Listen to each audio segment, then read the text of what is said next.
Halo semua, selamat datang di channel Foresight, gue YPR dan inilah Foresight. Eh, gue kemarin udah di episode terakhir gue udah cerita tentang berbagi pengalaman hidup ya. Nah di sini gue mau lanjut lagi ke episode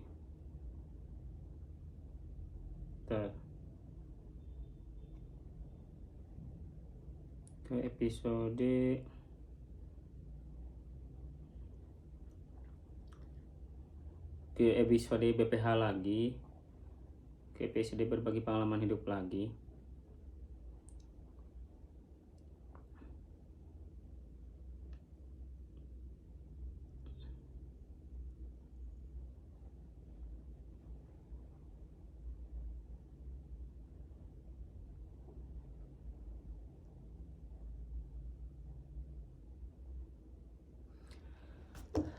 Halo semua, selamat datang di channel Foresight. Gue YPR dan inilah Foresight. Di episode sebelumnya gue udah cerita tentang BPH ya, berbagi pengalaman hidup. Nah di sini gue mau cerita lagi, lanjut di BPH, di episode BPH lagi, berbagi pengalaman hidup lagi. Ini sebenarnya tuh bisa lanjutan dari video yang kemarin atau apa ya, beririsan dengan video kemarin. Nah di sini kemarin seingat gua tuh di video sebelumnya itu sampai gua pacaran, sampai gua kuliah kalau nggak salah. Nah cuman ya di sini yang gua sorot adalah tentang apa yang kita biasanya sudut pandang dari diri kita untuk orang lain, dan yang gua lihat dari orang lain terhadap sudut pandang diri kita gitu kan. Contohnya kayak gini deh, kenapa selalu ada gini, selalu ada anggapan atau persepsi tentang lu mah enak, bokap lu tuh mapan lah, berada lah, cukup lah. Coba gua udah ya masih beruntung lah segini juga. Yang gua sorot dari statement itu adalah tentang social comparison-nya, tentang perbandingan sosialnya, bahwa kemudian gua ngerasa perbandingan yang orang dalam tanda kutip anggap ke gua hidup enak-enak aja tuh adalah apa yang gua anggap ke orang hidup itu enak-enak juga, hidupnya dia enak-enak juga. Misalkan kayak gini deh, ini tentang material ya. Orang berkata, ya lu harus bersyukur, orang tua masih pada hidup, terus makan masih cukup lah. Lalu ada seseorang yang bilang gitu ke gua, terus gua ngerasa bahwa pada waktu itu gua nggak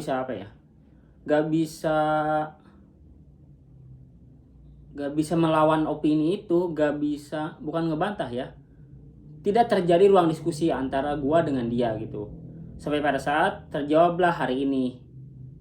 Ini adalah keresahan suara kecil gua yang dulu sempat digaung-gaungkan tentang social comparison, dan gua jawab di sini gitu kan. Nah bisa aja teman-teman Foresight juga ikut berpendapat di kolom komentar.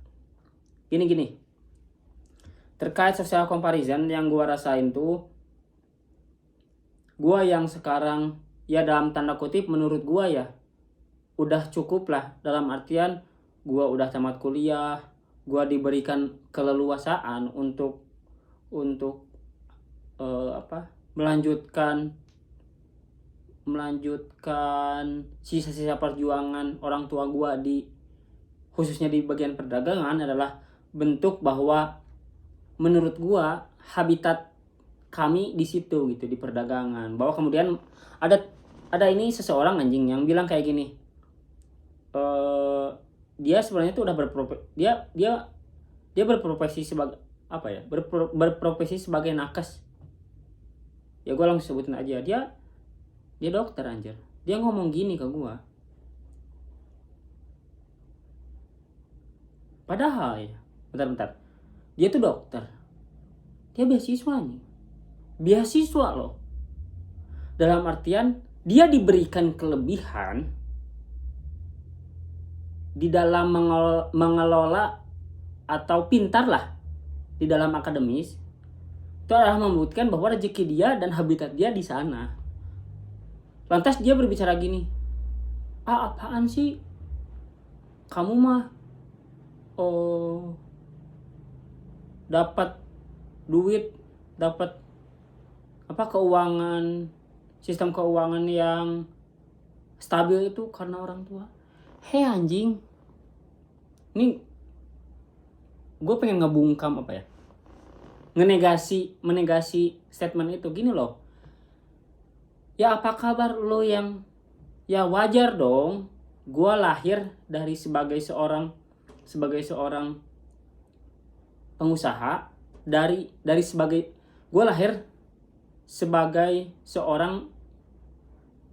gue lahir jadi balelo anjing karena gue suka sih.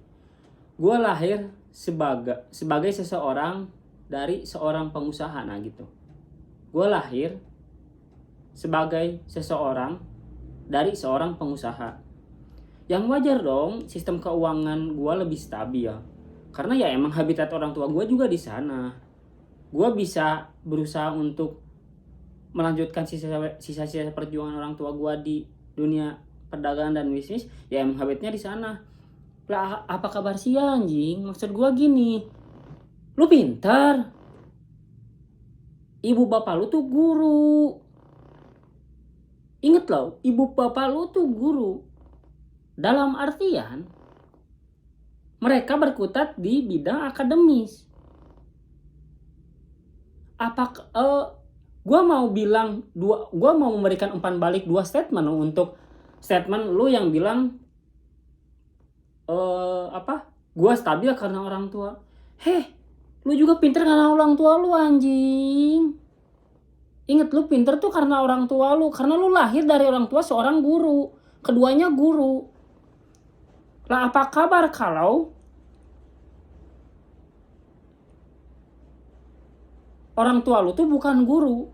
Ya orang tua lu misalkan pedagang, ya lu juga bakal mendapatkan hal yang sama menurut gua ya. Idealnya kayak gitu. Lantas lu mengatakan bahwa karena gua segini karena orang tua, ya emang udah semestinya gua nerima itu. Dua statement yang gua pengen beri, pertama karena lu gak bersyukur sebagai seorang akademis yang sekarang sudah menjadi seorang dokter.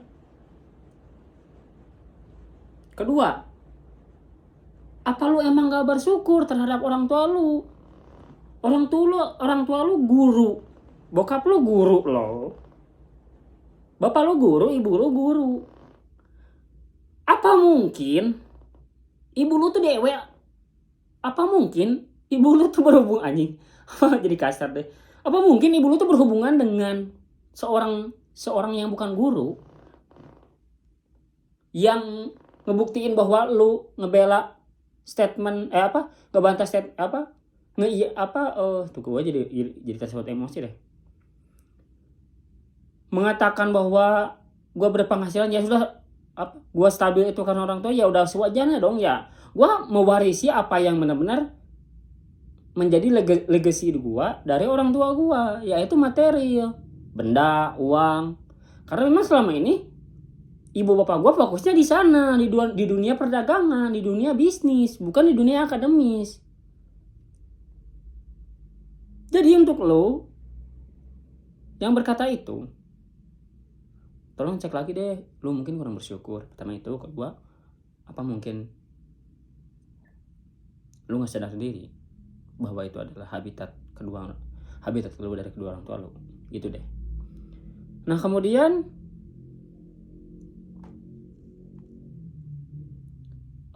dari beberapa statement itu gue sempat nulis sih,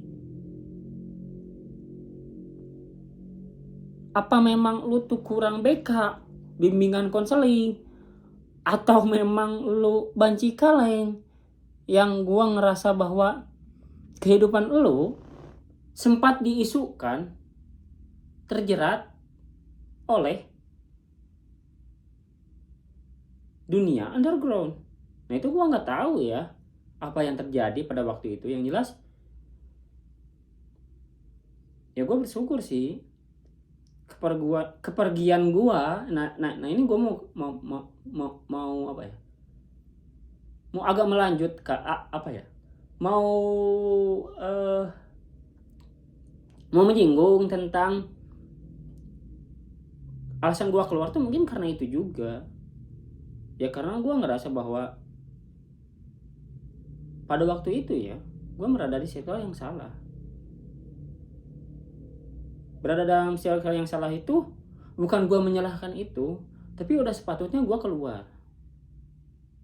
Dan yang gue rasain, gue seberkembang ini sih sekarang. Benar atau salah tentang keputusan gue, dan menjadi misteri bahwa isunya gue keluar gara-gara lo. Orang udah gue klarifikasi kok ke beberapa teman bahwa gue tuh keluar karena apa, dan yang akan gue bongkar di buku gue juga. Jadi tidak ada sepatutnya ini selalu akan menjadi mitos untuk kedepannya. With or without orang peduli atau enggak itu bukan urusan gue. Dan yang jelas gue ngerasa udah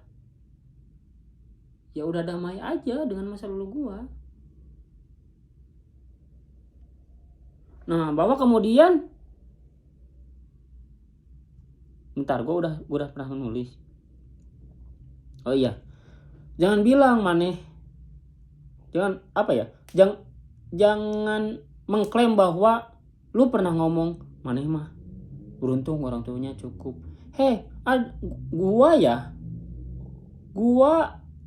Gua pernah dapat true story dari teman gua, bahwa gue punya temen nih, si A misalkan. Nah dia punya temen. Nah keberadaan orang tua si teman gue tuh menurut dia dan menurut gue juga tidak sebaik itu. Dalam artian gini, contohnya, dua teman orang gue tuh dia masuk PTN dua-duanya. Kampus terbesar di dua kampus terbesar di Indonesia. Gua ngelihat bahwa ternyata setelah gua dengar cerita yang lebih detail lagi, bapaknya si temannya teman gua tuh nggak seberjuang itu. Dalam artian biasa aja gitu loh.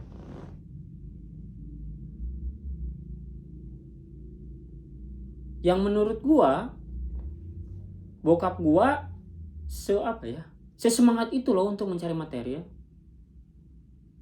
Nah gua di sini apakah ini yang disebut keadilan hidup gitu loh? Gak ada paket lengkap dalam diri seseorang. Ya gua harus menerima itu, mungkin harus menerima itu ketika gua alhamdulillahnya mendapatkan materi lebih, dan gua selalu berusaha untuk masuk ke PTN. Bahwa menurut gue tiap orang tuh punya garis kehidupannya masing-masing. Jadi kita nggak bisa loh masuk atau tumbuh dan berkembang di habitat yang berbeda. Nggak bisa, nggak akan pernah bisa. Dalam artian gini, bukan nggak akan pernah bisa ya, kecil kemungkinan gitu loh. Ini tentang pengalaman gue gak tahu ya pengalaman orang lain kayak gimana. Ini tentang pengalaman gue Gue yang lahir dari sebagai seorang pedagang, kedua-duanya pedagang, background bisnis lah, pedagang, berusaha loh untuk masuk ke dunia akademis, dan ternyata ada boundaries, ada batasan bahwa gue nggak bisa ke sana, dan bahwa kemudian mereka yang di akademis juga,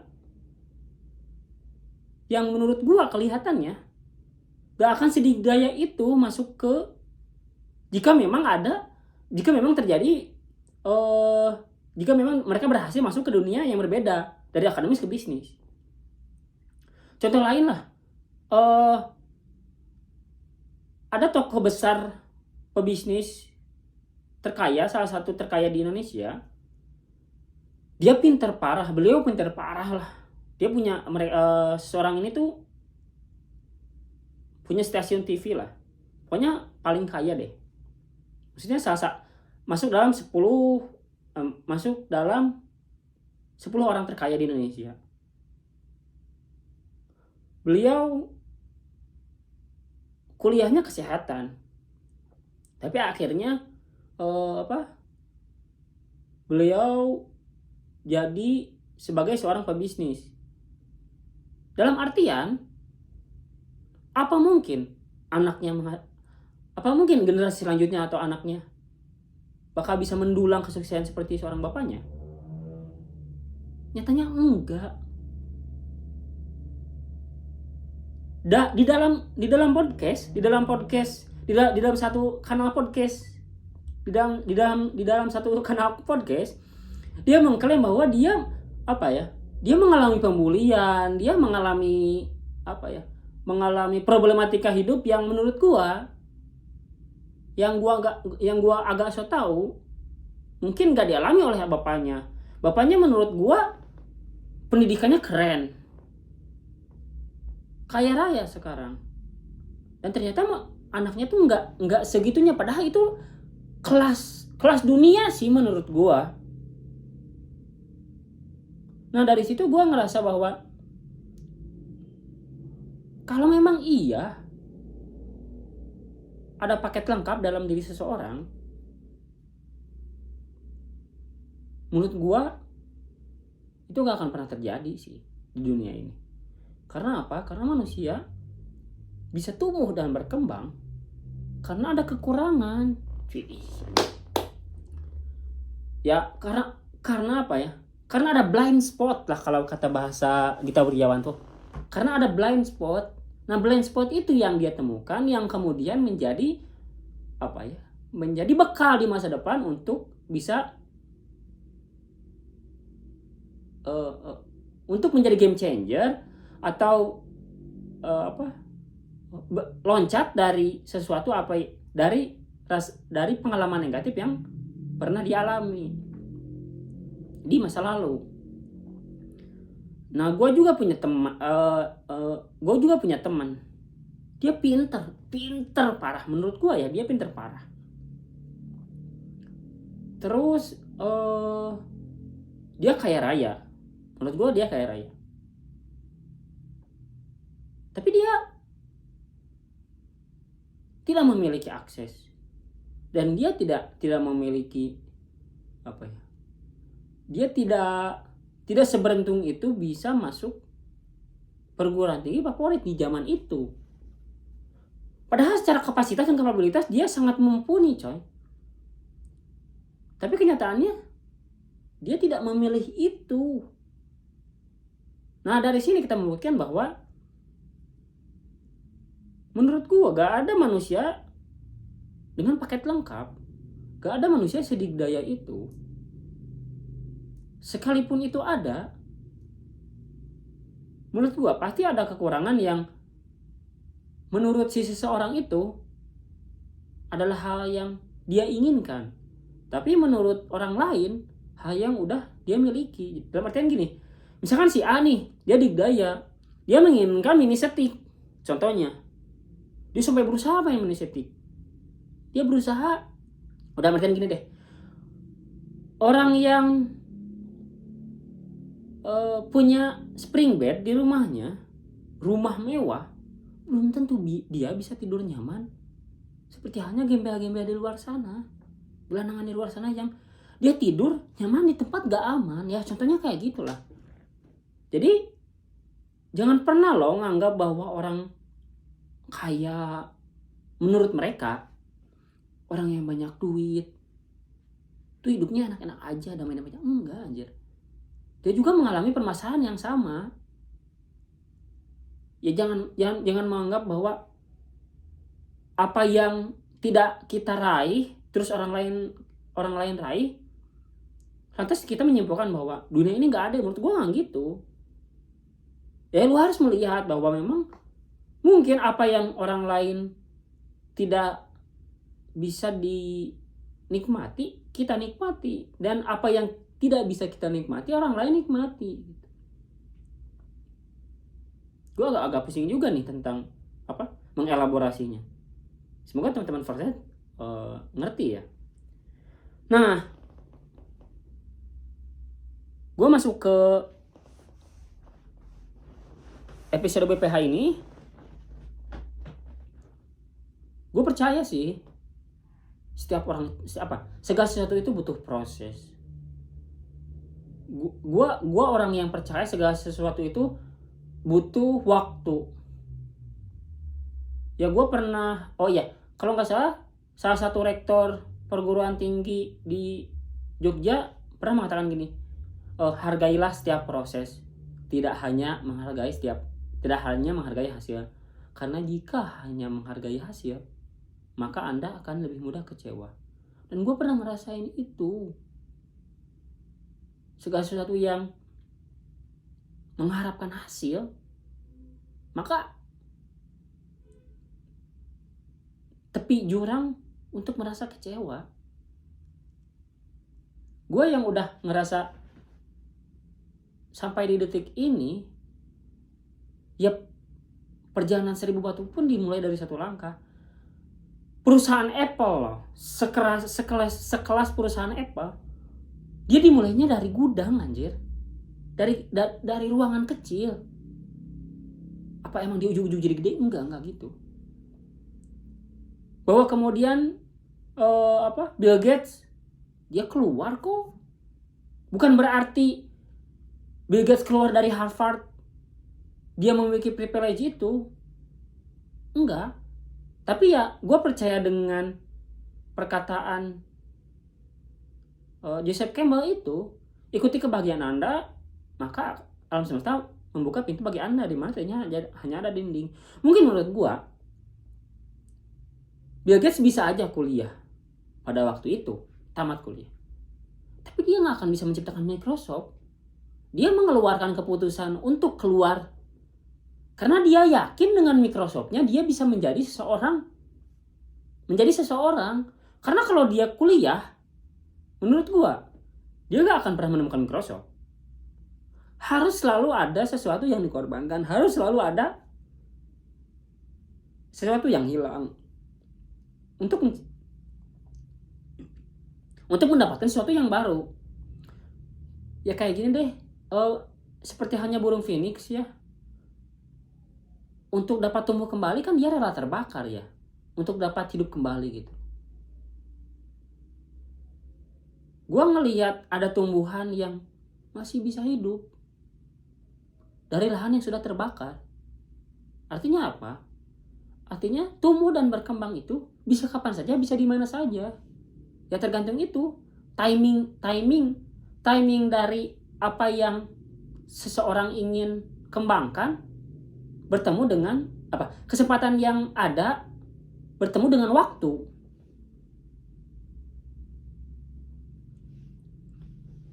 Nah, we never know gitu loh. Untuk company sebesar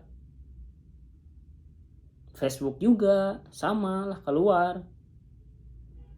Menurut gue ingat, semua orang tuh memiliki kesempatan yang sama. Tapi sedikit orang yang bisa mendapatkan kesempatan tersebut. Karena apa? Karena yang bermimpi kemudian bangun, kemudian berjalan untuk membangun mimpi. bukan yang bangun kemudian tidur lagi untuk meraih mimpi.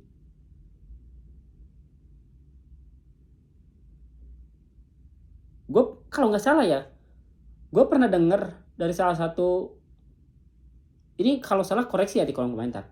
Martin Luther King pernah berkata, ada dua orang sukses, dia disebut pemimpi dan dia disebut pemimpin. Kalau pemimpi atau dreamer, dia tidur kemudian terbangun. Dia tidur terbangun untuk meraih mimpinya, maka dia tertidur lagi. Dia tidur lagi. Disebut dreamer atau pemimpi. Tapi kalau yang sukses itu dia disebut pemimpin atau leader. Ketika dia tidur, dia bangun, dia melangkah maju untuk mewujudkan mimpi itu.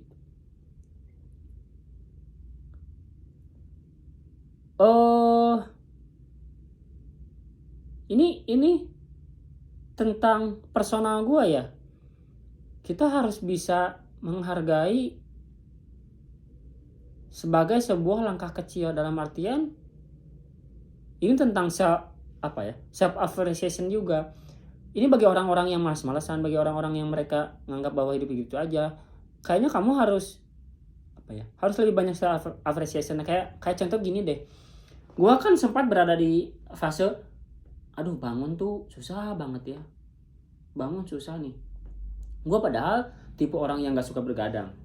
Gua abis isya tidur. Tapi kadang gua mager lagi buat bangun gitu kan. Bukan bangun lagi setelah tidur isya, tapi setelah tidurnya 8 jam atau 7 jam gitu. Gue sebagai seorang muslim yang memiliki kewajiban untuk sholat 5 waktu, salah satunya sholat subuh, gue pernah berada di anjir gue bangun jam 6 gitu kan, sholat subuh, anjir sholat subuh udah kelewat nih 2 jam. Gak apa-apa, lu harus bersyukur bahwa lu masih bisa bangun jam 6.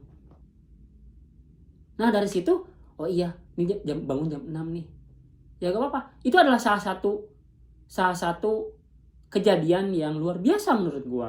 Karena lu gak bangun jam 7. Kemudian keesokan harinya gue bangun jam 5 tuh. Alhamdulillah. Meskipun gak temon bangun subuh, tapi ada progres, ada proses. Nah itu yang harus kita syukuri, harus kita self appreciation. Jangan menyalahkan diri, anjir ini gue gak bangun nih subuh nih, anjir gimana ya. Jadi rasa keluh kesah yang ngebuat diri lu tuh sulit untuk tumbuh dan berkembang, dan ngerasa bahwa gak ada progres. Padahal gak kayak gitu. Banyak-banyakin self awareness, banyak-banyakin self appreciation gitu loh. Come on, tiap orang tuh punya punya cara punya masalah dan punya jalan keluar untuk memecahkan masalah itu. Ya semoga menjadi breakthrough loh. Semoga menjadi terobosan ketika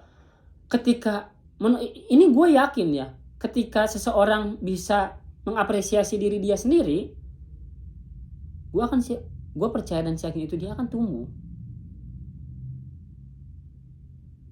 Nah, sederhananya contoh lain kayak gini deh.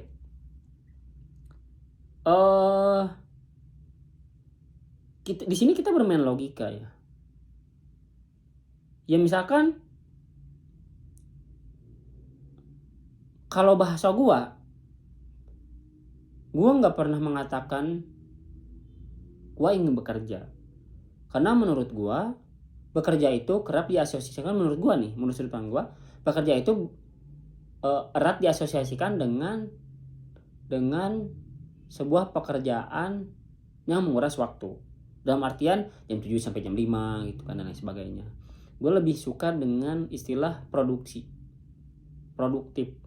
Nah dari sini gue mungkin karena pemberangkatannya dari pedagang itu yang ngurus karyawan, pebisnis yang ngurus pekerja, jadi gue ngerasa bahwa kayaknya gue lebih enak dengan bahasa produktif, produksi, konsumtif gitu.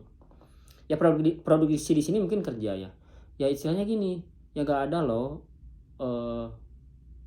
tiba-tiba kita bisa makan, gak ada.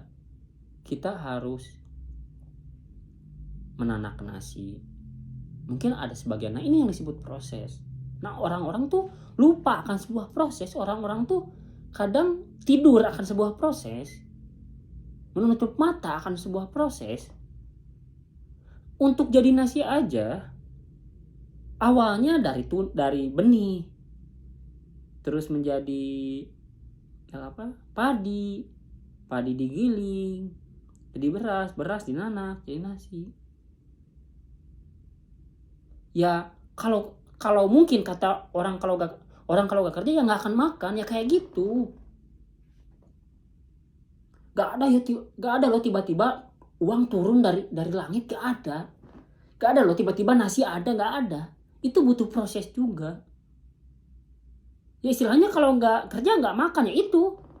Ya wajar perusahaan-perusahaan di sana memberikan ini menurut gue ya, memberikan SOP dan lain sebagainya dengan sewajarnya. Ya kalau misalkan dia punya perusahaan juga, dia pasti kayak gitu. Seseorang pasti ya bagaimana cara untuk gini loh, menjadi seorang pengusaha, menjadi seorang pebisnis, menjadi seorang yang memiliki company lah, perusahaan itu harus bisa berpikir visioner dan harus bisa dalam artian pebisnis itu adalah maraton, bukan tentang cepat, bukan tentang siapa yang paling cepat, tapi siapa yang paling lama bertahan. Ya kalau pekerja gini lah, kalau seseorang jadi karyawan ya di salah satu perusahaan bedak misalkan, ya kalau dia kerja ya dia mikir ya gue kerja aja, terus gue dapat upah dari kerja itu, ya udah gue nabung, gue makan, misalkan nih sederhananya. Nah kalau si pemilik perusahaan gak gitu, ya bagaimana dia harus bertahan hidup untuk bisa menghidupi karyawan-karyawan itu. Bagaimana perusahaan ini harus selalu surplus, bagaimana perusahaan ini terus tetap berjalan maraton. Dan gak semudah itu maintenance sebuah perusahaan. Ini gue aja yang skala kecil, yang skala kecamatan, skala kabupaten, anjir ternyata nggak semudah itu loh jadi pedagang. Ya bagi orang-orang yang berkata anjir dagang mah gampang, ini buat orang-orang yang berkata dagang itu gampang, usaha itu gampang, kenapa lu nggak jadi pengusaha aja anjir? Kenapa lu juga dagang aja? Jika memang kerap diasosiasikan dengan istilah gampang dan mudah, gak mungkin loh ada yang bangkrut, gak mungkin loh ada yang berhenti. Jadi jangan menganggap sebelah mata bahwa pedagang itu gampang. Nggak segampang itu. Kurangilah mendiskreditkan sebuah profesi gitu.